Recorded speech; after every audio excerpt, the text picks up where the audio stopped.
सांगली जिल्ह्यात जयंत पाटलांना भले भले घाबरून असतात। राष्ट्रवादी काँग्रेसच्या शरदचंद्र पवार पक्षाचे प्रदेशाध्यक्ष असल्याने त्यांच्या कामाचा पसारा हा राज्यभर आहे, पण म्हणून त्यांनी सांगली जिल्ह्यातील स्वतःचा होल्ड थोडाही कमी होऊ दिलेला नाहीये। त्यांच्या टप्प्यात आणून कार्यक्रम करायच्या स्टाईलचा धसका मात्र अनेकांना झोपू पण देत नाही। सांगली लोकसभा मतदारसंघात काँग्रेसकडून इच्छुक असलेल्या विशाल पाटील यांचा असाच टप्प्यात आणून केलेला कार्यक्रम आणि त्यावर चकार शब्दही न बोलणं या गोष्टींची सध्या राज्यभरात चर्चा सुरू आहे। अशातच जयंत पाटलांनी हातकणंगले लोकसभा मतदारसंघातही डाव टाकलाय। तसा त्यांचा कोल्हापूर आणि या जिल्ह्याच्या राजकारणाशी थेट संबंध येत नाही, पण सांगली जिल्ह्यातील इस्लामपूर आणि शिराळा हे दोन विधानसभा मतदारसंघ हातकणंगले या लोकसभा मतदारसंघामध्ये मोडतात। आता इस्लामपूर म्हणजे जयंत पाटलांचाच मतदारसंघ आहे, त्यामुळे या घरच्या निवडणुकीसाठी जयंत पाटलांनी हातकणंगलेमध्ये सुद्धा आता लक्ष घातले। जयंत पाटलांनी शुक्रवारी सकाळी इचलकरंजीचे अपक्ष आमदार प्रकाश आवाडे यांची भेट घेतली। ही भेट घेऊन पाटील बाहेर पडले आणि आवाडेंनी लोकसभा निवडणूक लढवणार असल्याची थेट घोषणाच केली। खरं तर आवाडे हे कालपर्यंत कुठेही पिक्चरमध्ये नव्हते, पण जयंत पाटलांच्या भेटीनंतर त्यांना लोकसभा निवडणुकीचा साक्षात्कार झाला आणि त्यांनी थेट उमेदवारीची घोषणाच केली। पाटलांच्या या खेळीची अनेकांना दाद लागत नाहीये।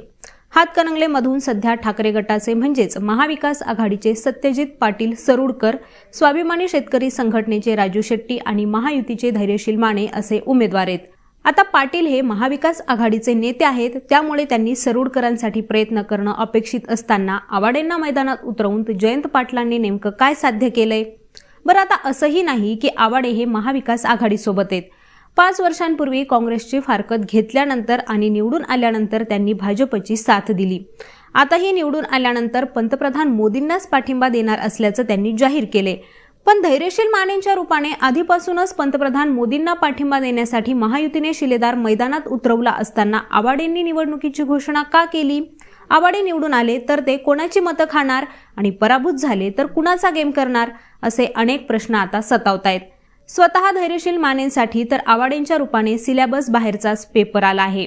आता आवाडे मैदानात का उतरले आहेत हे पाहण्यासाठी आपल्याला हातकणंगले लोकसभा मतदारसंघातील पक्षीय रचना आणि 2019 मधील तिथली परिस्थिती काय होती हे अगोदर समजून घ्यावं लागेल। हातकणंगले लोकसभा मतदारसंघात स्वाभिमानी शेतकरी संघटना यापेक्षा राजू शेट्टी यांच्या नावाची ताकद जास्त आहे, कारण जिथं लोकसभेला राजू शेट्टी यांना 4 ते 5 लाख मतं मिळतात, तिथंच विधानसभेला हातकणंगले आणि शिरोळ या पक्षाची ताकद असलेल्या दोन्ही मतदारसंघात मिळून मात्र स्वाभिमानीला लाखभर सुद्धा मतं मिळत नाहीत। महायुती आणि आघाडीमध्ये शाहूवाडी, हातकणंगले आणि शिरोळ या मतदारसंघात शिवसेनेची ताकद आहे आणि या तिन्ही ठिकाणी 2014 मध्ये सेनेचेच आमदार निवडून आले होते, तर इचलकरंजी आणि शिराळ्यामध्ये भाजपची ताकद आहे।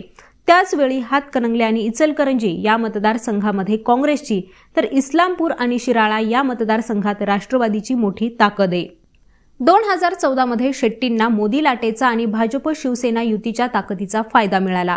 2019 मध्ये शिवसेना भाजपच्या धैर्यशील मानेंना पराभूत करायचं तर राजू शेट्टींना काँग्रेस आणि राष्ट्रवादीची मदत लागणार होती, पण शेट्टींना याच हातकणंगले आणि इचलकरंजीमध्ये आघाडी मात्र मिळाली नाही। तिथं त्यांना काँग्रेस आणि राष्ट्रवादीच्या यंत्रणेवर अवलंबून राहावा लागण्याचा फटका बसला होता। हातकणंगलेमधून शिवसेना आणि भाजपच्या मदतीने धैर्यशील मानेंना 45,000चं तर इचलकरंजीमधून तब्बल 75,000चं लीड मिळालं होतं आणि हेच त्यांचं मताधिक्य त्यांच्या विजयात महत्त्वपूर्ण ठरलं। शाहूवाडीमधूनही मानेंना 24,000चं लीड मिळालं होतं। तिथं विनय कोरे यांच्याशी असलेल्या विळ्या भोपळ्याचं वैर हे शेट्टींना महागात पडलं होतं। शिरोळ, इस्लामपूर आणि शिराळा या मतदारसंघातून मात्र शेट्टींना अनुक्रमे 7,000, 19,000 आणि 21,000 असं लीड मिळालं होतं, पण त्यांना ते विजयासाठी मात्र उपयोगात आणता आलं नाही। इचलकरंजी आणि हातकणंगलेमधून मानेंना मिळालेलं लीड हे शेट्टींना शेवटपर्यंत तोडता आलं नाही आणि याच मताधिक्याच्या आकड्यांमध्ये आवाडेंच्या उमेदवारीची कारणं सापडतात। ते निवडून येतील की नाही हा निकालानंतरचा मुद्दा आहे, पण ते मैदानात उतरले तर धैर्यशील मानेंची मतं खाणार हे मात्र नक्की आहे। पण नेमकं हे कसं घडणार तेही पाहूयात। आवाडे हे सध्या इचलकरंजीचे आमदार आहेत। गत विधानसभेला काँग्रेसच्या जिल्हाध्यक्ष पदाचा राजीनामा देत त्यांनी अपक्ष रिंगणात उडी घेतली। अपक्ष असूनही इथून त्यांनी तब्बल 1,16,000 इतके मतं घेत गुलाल उधळला होता। आवाडेंचा मुलगा राहुल आवाडे हा लोकसभेसाठी इच्छुक होता आणि त्याबाबत आवाडेंची भाजपशी बोलणी सुद्धा सुरू होती, पण उमेदवारीची माळ गळ्यात पडली ती धैर्यशील माने यांच्या। त्यानंतर आवाडे कुटुंबीय काहीसं नाराज झालं होतं आणि हीच नाराजी हेरली ती जयंत पाटलांनी आणि त्यांनी थेट आवाडेंचं घर गाठलं. आता ज्या धैर्यशील मानेंना गतवेळी इचलकरंजीमधून लीड मिळालं होतं तिथलाच आमदार मैदानात उतरवून जयंत पाटलांनी धैर्यशील मानेंच्या लीडलाच सुरुंग लावल्याचं बोललं जाते. तर आवाडेंचा इचलकरंजी आणि हातकणंगले पट्ट्यात चांगला प्रभाव सुद्धा आहे. यावेळी आवाडेंनी जनसुराज्य शक्ती पक्षाचे संस्थापक आणि आमदार विनय कोरे आणि शिरोळचे आमदार राजेंद्र पाटील एड्रावकर हे आपल्यासोबत असल्याचा दावा केलाय. गतवेळी मानेंना शाहूवाडीमधूनही लीड मिळालं होतं. आता तिथले आमदार विनय कोरे हे आपल्यासोबत असल्याचं आवाडे सांगतायत. त्याचवेळी तिथले सेनेचे माजी आमदार सरुडकर हेच आता मानेंविरोधात लोकसभेच्या मैदानात उतरलेत. त्यामुळे शाहूवाडीमधून मानेंना आघाडी घेण्यासाठी प्रचंड कसरत करावी लागणार आहे. थोडक्यात काय तर आवाडेंना मैदानात उतरवून जयंत पाटलांनी धैर्यशील मानेंची सगळीच रसद तोडलीये. त्यामुळे हातकणंगले, इचलकरंजी आणि शाहूवाडी या गतवेळी लीड दिलेल्या मतदारसंघांमधून मानेंचा यंदा गेम होण्याची शक्यता आहे.